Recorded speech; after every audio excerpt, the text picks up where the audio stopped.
Hello friends, this is Vishakha Daga coming up with next round of Editorial Explain. According to NCRB data, every day for at least 46 farmers commit suicide. This is the extent of farmer security in India.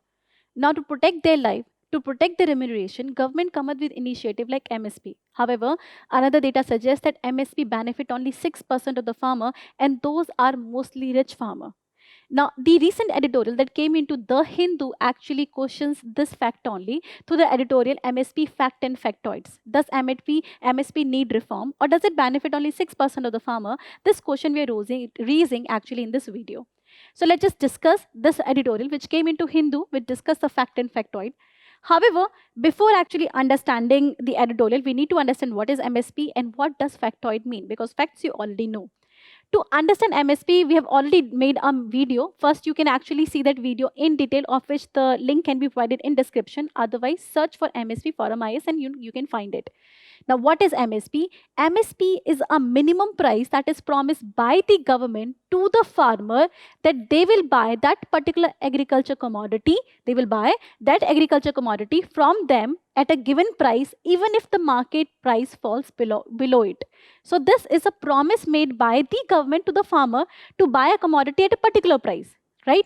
I'm giving an example why this is needed. Now, per se, example, farmer decide to actually grow wheat in here. Now, the input cost, everything that included, occurred to him at least, this was the cost, 50 rupees per kg. And he was expecting at least 20 per kg. Now, this was possible if the excess production has not taken place in economy. But what if 1 million ton was the demand of economy, but all the farmer produce at least 200 million ton? Now, in such a case, due to excess production, the price will collapse. Now, because of the collapse of price, farmer may not actually get enough remuneration, and they may be getting somewhere around like 12 rupees per kg or 13 rupees per kg. Now, in such a case, farmer will not find it viable next year to actually produce the wheat. Now, wheat is something which is required for the food security of the country. If the wheat is not produced, if the entire economy would collapse after that, we will see inflation to the next level. To protect now, here government actually take one particular step of MSP to actually deal with the economy at two level. Now, with MSP, which is a promise to the farmer that they will give a particular price for the commodities even if the market price fall. Now here what government will do, government will come into picture and they will promise at least like 21 kg or 25 per kg. They will promise 25 per kg to the farmer that even if market price falls below it, we will purchase the wheat from you at this given price. So this is a promise, right? This is a promise made to the farmer that even if market price falls below, they will purchase the particular commodity at a given promised price. Here, since 25 is promised, so farmer is not afraid that the market price will fall and they will not have enough remuneration. So they will be secure whether they want to produce wheat or not. With the simple act, government actually protects the consumer because there will be enough wheat in the market, right? So it will ensure food security. At same time, it will protect the farmer because they get a particular price for the commodity, so they get a particular security. MSP is declared for the 23 crops, 22 plus 1 is sugarcane, FRP is provided for them, and it is given for 14 Kharif, 6 Rabi and 2 commercial crop. So this we've already discussed in the video. We are not discussing it in detail. There is a different video available for that. However, why are we discussing this? Because editorial is saying when MSP was supposed to provide a security to the farmer, but the people are saying it is not actually doing so. MSP is not actually protecting the poor farmer, it is only protecting the rich farmer. This editorial says that MSP only benefiting the rich farmer. This is actually questioned by the editorial. And this editorial says that it is a factoid. Now, what is factoid? Factoid is a piece of unreliable information. That means you do not know whether the information is truth or not. So what is here? Unreliable information is repeated so many times that it is presented as a fact to the people. So you are being told again and again that MSP benefit only rich farmer, MSP benefit only rich farmer, only 6% of the farmer are benefiting from it. At the end, you believe the statement is true. Now, this is where editorial is asking the question that this is a factoid. That means repetition does not make it a fact, and editorial gives the data otherwise from the different sources in order to counter this given unreliable information. Editorial first says ki what are the factoid that is actually available in the market.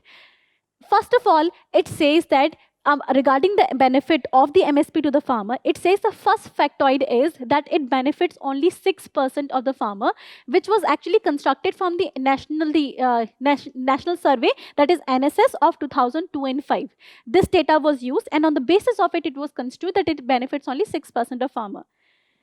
Editorial says the second factoid, it benefits only large farmer.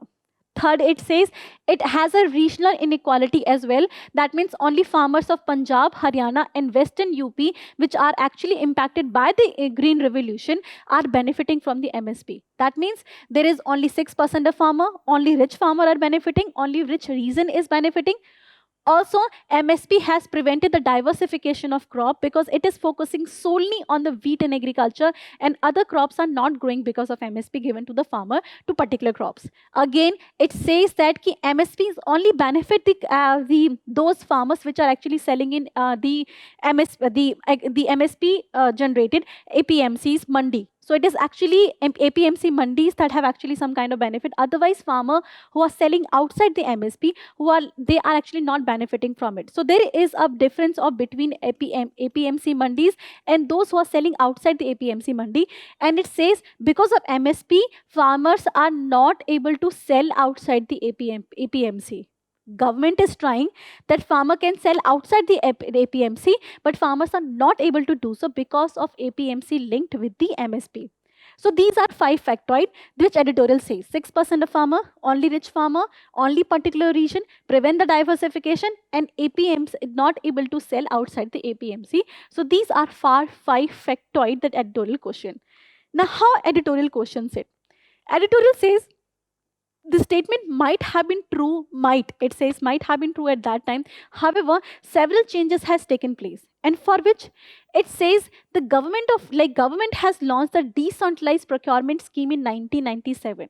Now to understand that, you know, in MSP video we saw what was happening previously was central government was declaring the MSP and directly purchasing it from the farmer, and then putting it in FCI godowns from which it was providing it for the PDS ration shop, fair ration shop.